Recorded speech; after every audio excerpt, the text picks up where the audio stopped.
స్వాతంత్ర సమరయోధుల త్యాగాల ఫలితంగా అందిన స్వేచ్ఛ స్వాతంత్రాలను కాపాడుకోవాల్సిన అవసరం ఎంతైనా ఉందని డిఎంహెచ్ఓ విజయలక్ష్మి అన్నారు. చంద్రమౌళి నగర్లో గుంటూరు జిల్లా medical lab and x-ray owners Anam medical hub సంయుక్తంగా శనివారం నిర్వహించిన స్వతంత్ర దినోత్సవ వేడుకల్లో జాతీయ జెండాను డిఎంహెచ్ఓ అతిథిగా హాజరై ఆవిష్కరించి మాట్లాడారు.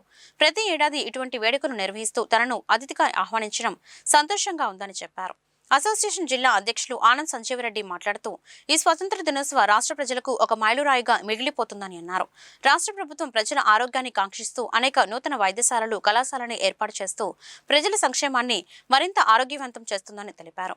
అసోసియేషన్ నగర అధ్యక్షులు వెంకట లక్ష్మణ్, ఆనం బాలవాణి, డాక్టర్లు మురళీ బాబురావు, ఆనం నందగోపాల్ రెడ్డి తదితరులు పాల్గొన్నారు.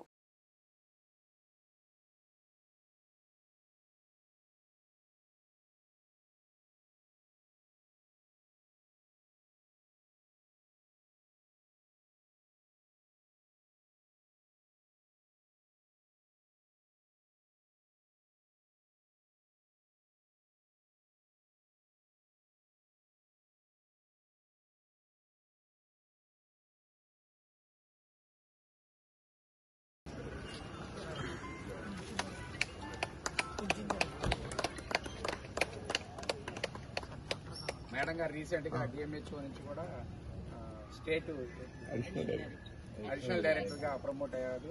దానికి కూడా అందరూ కూడా హృదయపూర్వకంగా కంగ్రాచులేషన్.